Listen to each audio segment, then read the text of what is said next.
like a rhinestone cowboy. When Glen picked it up, it made beautiful music. Acoustic, electric, didn't matter. Glen is one of the greatest voices that ever was in the business.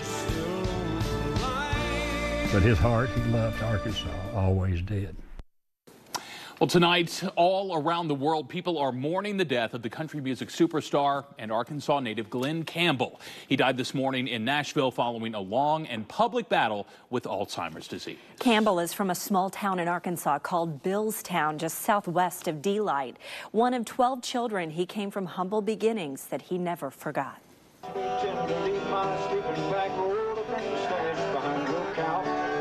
It's the song that propelled Glen Campbell to stardom, Gentle on My Mind.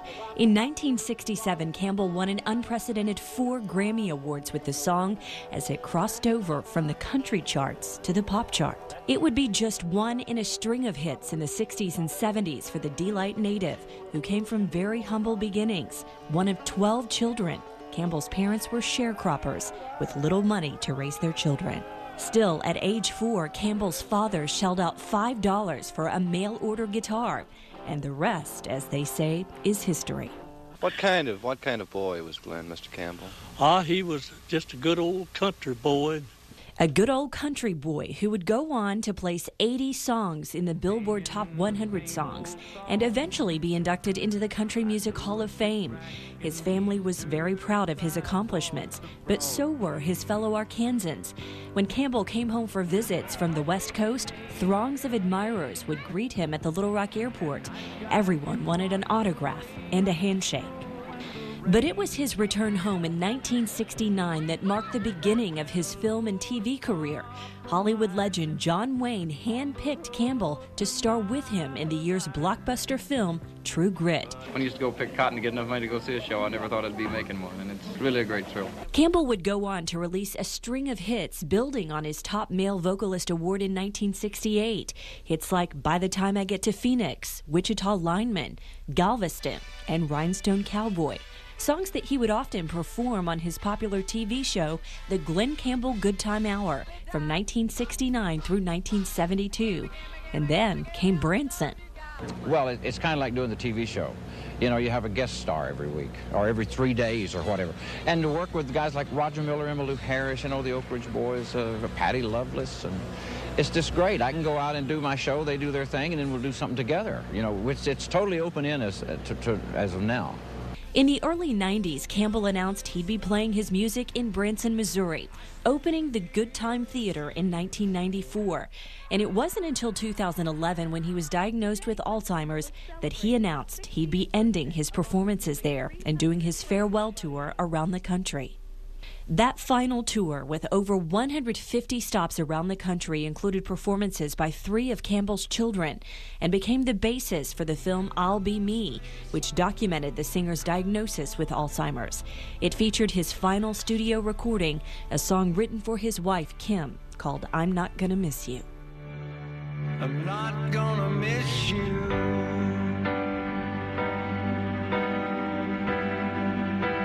I'm not gonna miss you. Glen Campbell's career spanned 6 decades, and in that time he sold over 45 million records. He was 81 years old. And tonight, Campbell's death is garnering reaction from across the country and right here at home. Channel 7's Matt Mershon tonight sitting down with the longtime voice of country music here in Arkansas, Bob Robbins. He remembers Glen Campbell tonight for what started his career, his talent on the guitar. Matt? Yeah, well, Robbins says it didn't matter if it was acoustic or electric. If Campbell picked up a guitar, he says that instrument made some beautiful music. For decades, Bob Robbins has ruled the country music airwaves in Little Rock, spending most of it on KSSN, but making the move to 105 The Wolf 4 years ago.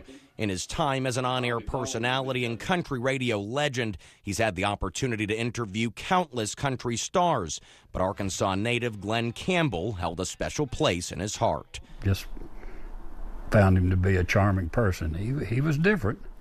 You know, Glen was Glen, but he was a fun human being. He really was. A fan of true country music, Robbins says he remembers Campbell for his ability to bring country music to the next level. People talk about Glen being country.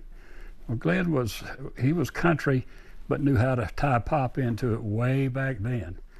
Like I say, he was very accomplished at the stuff that he could do. Robbins, like many, remember Campbell for his abilities to make a guitar sing.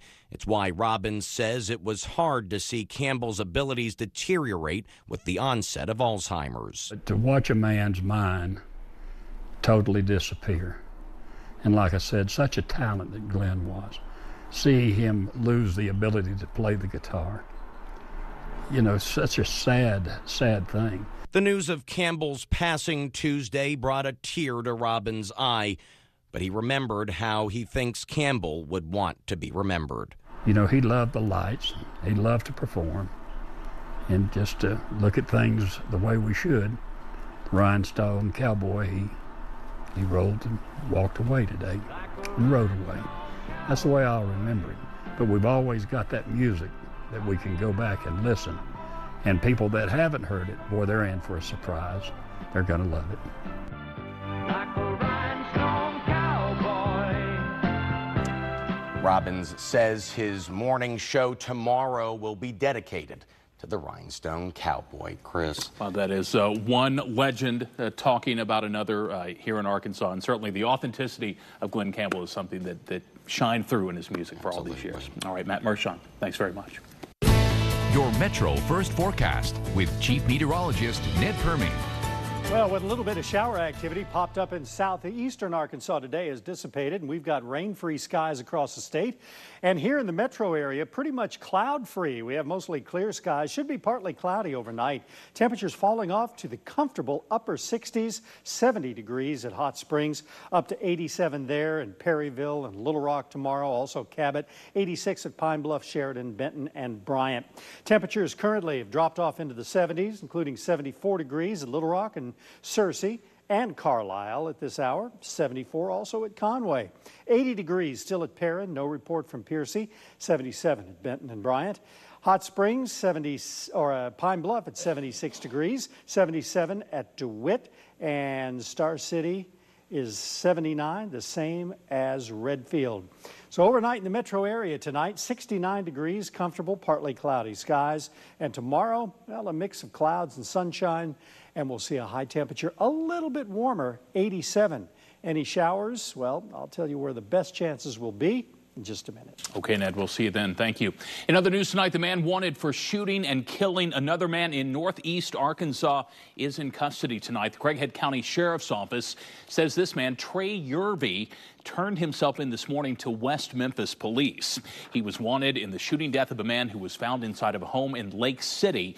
That victim's name, though, has not been released.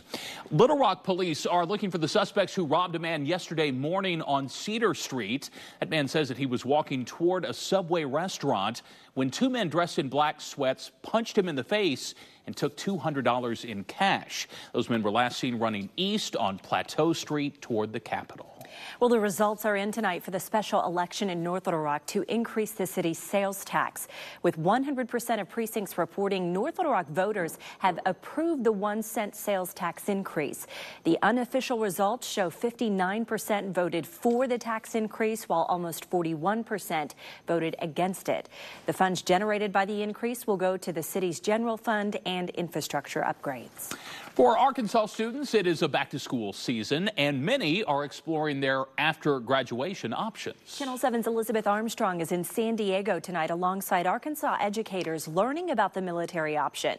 She caught up with Arkansas recruits going through the process right now. Elizabeth. Good evening. Arkansas educators found out just how intense basic training is. This morning, they were loaded onto buses, then put through the paces of a recruit. Later at lunch, they were able to catch up with actual recruits in the middle of Phase 3. Cover to the front, a line to the right. It's been just about 11 weeks of basic training. Marines say it can be the most challenging weeks of a person's life. But for Kobe Lickcare, the transformations made everything worth it. This crew has more courage to come, like the ability to speak up when he needs to, and if something needs to be done. Get the bus! Just like Arkansas educators who got a taste of basic training, David Lane says arriving on the base at the Yellow Footprints was like arriving at a whole other world. Feel exciting, felt good, but then getting on that bus, and as soon as they step up and say, "Get off my bus right now," it was like, oh, man, it took me away. It all just like changed right there. He wanted to join the Marines and be a part of his family's legacy. It's always been Army and Navy, but this recruit wanted to step it up and be the military elite. And he's not the only one. Grayson Holsoy also grew up in a home of veterans and says he always wanted to serve. This recruit grew up more patriotic, I guess you could say, ma'am. In the next few weeks, these three will have their final physical and mental tests. Some are nervous about the Crucible, an intense 54-hour hike that pushes recruits to their limits. Others, however, are worried about exams in the classroom. This recruit's more nervous for 255, ma'am. What is that? It's a written and oral evaluation of knowledge about the Marine Corps, ma'am. But once they're done, they'll get to graduate in front of their friends and family, taking on the title of Marine. It's a huge step. This recruit feels that it'll probably be the most happiest moment of his life. And hopefully here in 2-3 weeks, I'll stand tall and looking good. These recruits recorded some messages for their friends and family. We're going to be putting those up on our Facebook page. That's KATV Channel 7. Back to you. All right, thanks a lot, Elizabeth. Well, coming up, tensions continue to grow between North Korea and the United States. North Korea best not make any more threats to the United States. Well, today the president talked tough to the leader of North Korea. We'll tell you what's next at 10:26. Skycams, sponsored by Middleton Heat and Air. From the weather team with the most experience, this is Channel 7 Chief Meteorologist Ned Permy. Skies are clear, temperatures are comfortable, and dew points are fairly in check to make a real nice night. 69 is the dew point, so not a lot of real humid air out there tonight. It's 74 degrees our temperature. We'll be falling down to about 69 is the overnight low. Short term, the next couple of days, limited rainfall, and I think primarily confined to South Arkansas. Temperatures, they've been great. They're going to continue a little bit below average all the way into the weekend, but by the weekend, the rain chances will begin to increase. Tomorrow morning, wake-up forecast with the daybreak crew starting at 4:30 in the morning, 69 at 5 and 6, 71 at 7 and 8, and then on our way into the 80s by noon and making it up to maybe 87 degrees tomorrow. So we're going to have a mix of some clouds and some sun. We're going to call it partly cloudy skies, and that could help to boost our temperatures just a little bit by a few degrees, but still they will remain below average. Saturday, 86, 86 on Sunday. Frontal boundary comes in, stalls out, 50% chance of rain, keeping the temperatures about the same each and every day. We've got Mama and Papa Duck and some ducklings tonight. This was taken from Annette Hilburn on Lake Thunderbird, and just kind of a cool picture I wanted to share with you in the summertime. And you can do the same thing. We love your pictures. Upload your videos or your photos from any of your mobile devices. Just tap See It and Send It in the KATV News app. It's absolutely free. Now, we've got 5 live Doppler radars showing all the shower activity has ended. Even to the south with this frontal boundary, showers are in the process of really kind of dissipating throughout the nighttime hours. Maybe a little redevelopment tomorrow across the southern counties if that frontal boundary just kind of waffles back and forth. But its proximity to South Arkansas, northern Louisiana, that's going to be the better area for rainfall. We have got high pressure that's centered around St. Louis and Illinois, and a northeasterly wind, keeping it fairly dry over much of the rest of the state. And the skies have cleared out. The best chances for rain, as I mentioned, will be across South Arkansas. And as we take a look at the rainfall rates, updated model data doesn't show a whole lot as we move over the next 48 hours. South Arkansas, southeastern Arkansas, we could get a few downpours down there, maybe El Dorado, maybe Monticello, an inch, 3/4 of an inch or so. Lesser amounts the farther north you go, and maybe northern Arkansas as we move into Friday and Saturday as that new front comes in, could see an increase in showers there. All of the readings around the state were very comfortable today and in the 80s, 87 degrees, one of the warm readings at Fort Smith. They've dropped to 77 at this hour as the warmest reading in the state, and some clouds over South Arkansas overnight, but shower activity, not a lot expected. But then tomorrow, 4 o'clock in the afternoon, scattered showers mainly across the southern counties, dying out tomorrow night. And watch as we move into Thursday, shower activity in the afternoon begins to increase somewhat, but still nothing overly dramatic. Overnight tonight, 69 degrees, partly cloudy conditions. And then tomorrow's high around 87, partly cloudy, with a few showers across southern counties. And we will see the extended forecast, better chances of rain, northwesterly flow, several disturbances, and a new front coming in for the weekend. Chances of rain 40 to 50% Friday through Sunday, and temperatures will remain in the 80s. So far, a very quiet and nice mid-August. No mid to upper 90s like we should have this time of year, and I'm for that. Yes, it's fine. You sound like a broken record. Of I know. Like, it's you know, been a it's little kind of bit the that same. way. It's okay then. Yeah, right. Yes, No it's complaints. fine. No Everything's complaints. cool. Everything's cool. That's right. Thanks, Ned. Well, coming up in sports, Ty Story or Cole Kelly, you'll hear from both quarterbacks. Pretty good battle going on there. And he is Harding's All-American offensive tackle. We will meet Gavin De Los Santos. From the Arkansas Select Buick GMC Sports Desk, here's Steve Sullivan. Felt good. Felt like we got into a good rhythm, and just being in the huddle and kind of looking your guys in the eyes and them knowing like you're the guy today. It's been really, really cool, and just getting into that flow. It's really, really helps the system. All about the backup quarterbacks today with Ty Story getting the snaps with the second team. Ty feels good, and so does Cole Kelly. The 6'7" redshirt freshman with the big arm did a better job checking down during Saturday's scrimmage. I think just being in a competition, I kind of just always used to try and force balls so I could just do one step better than Ty. And just naturally in a competition, that's what you kind of want to do. And I had a meeting with Coach Enos after the spring, and he told me I just need to focus on me and not focus on the battle, and that's what I started to do. And so yeah, I think I'm starting to read the defense better, starting to get the checkdowns a lot better. Well, 31 high school teams in 31 days. The focus tonight is on Conway High. Conway looking to improve on last season's 4-8 finish. They returned 14 starters, including all-conference safety Will Kennedy and leading rusher Michael George. Hooten's Arkansas football ranks these Cats 7th out of 16 teams in Class 7A. Now, last season, 4 of their 8 losses were by a touchdown or less. Well, we talked a lot in the offseason about finishing, and that's something our kids call it up with in the weight room every day. You know, we had chances several games last year to do something with the last minute of the game, you know, just barely being behind. So hopefully our guys have learned that. We've done things in the offseason to stress and finishing in practice too. And for more information on the Wampus Cats, pick up a copy of Hooten's Arkansas football at Kroger or Double B's. And finally tonight, an All-American player with a blue-collar work ethic. He could be the poster boy for the Harding football program, Gavin De Los Santos. What kind of player is Gavin De Los Santos? Wish we could clone him and have a bunch of him. Those around him say this All-American tackle is a better person than player. You know, what I always say is I want a guy that's going to walk in the room and make everybody around them better when they walk in, by how they encourage, by how they work, their humility, and he's all those things.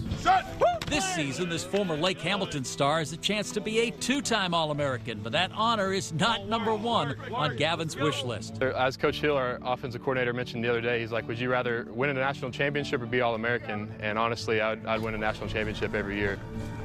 You don't have to watch him for long to see that he's a constant encourager.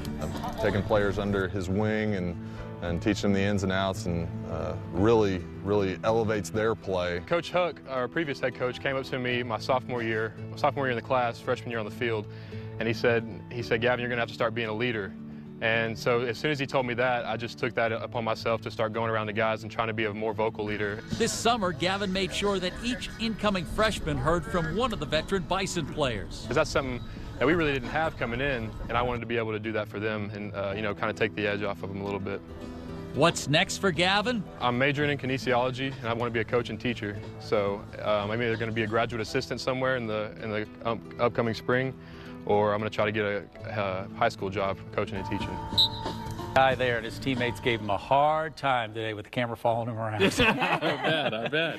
Hey, there's some great things going on in Searcy, it seems like, with that football program. Yeah, they had a great season last year, and they have high expectations. He's part of the reason. They have a ground attack. They run that flex bone, and boy, they get low with their blocks. So watch out for Gavin De Los Santos. All right, you know the name. Yeah. Sully, thanks. Well, a new threat out of North Korea tonight that could impact the United States. Don't miss the president's warning to the North. We have it for you next. Now to a new game-changing threat out of North Korea. The Washington Post first reporting U.S. analysts say the country has miniaturized a nuclear warhead that could be put inside a missile. The president reacting to that news with strong words of warning today. ABC's Emily Rao has the latest now from Washington. Tensions with North Korea increasing exponentially. ABC News has confirmed a Washington Post report saying North Korea has successfully cleared one of the biggest hurdles toward becoming a nuclear power. U.S. intelligence sources revealing Pyongyang has miniaturized a nuclear warhead that can fit inside its missiles. They are not suicidal. They know that an attack on the United States will bring the end of their country, and particularly the end of their regime. But even the capability, a major concern, and President Trump blasting back Tuesday with a warning for North Korean leader Kim Jong-un. North Korea best not make any more threats to the United States. They will be met with fire and fury like the world has never seen. The opposite approach suggested by some nuclear policy experts. So we need to calm down, take a deep breath, realizes that the North is not going to attack us. There's a risk that they will make a mistake, that they will look at the situation in a way that is miscalculation, and that we will stumble into catastrophe. The new report coming just days after North Korea's latest intercontinental ballistic missile test, the United Nations then unanimously passing crippling sanctions. In return, Kim Jong-un vowing a thousand-fold revenge, leaving the world to wait and see what happens next. Reaction to all of this rolling in online, people are tweeting they actually thought President Trump's explosive response was a quote from Kim Jong-un. The president seems to show no interest in calming things down. Emily Rao, ABC News, Washington. We'll be right back. That does it for us tonight at 10. Thanks for joining us. Remember, for all your overnight news, turn to KATV.com and wake up tomorrow morning with Daybreak at 4:30. Good night.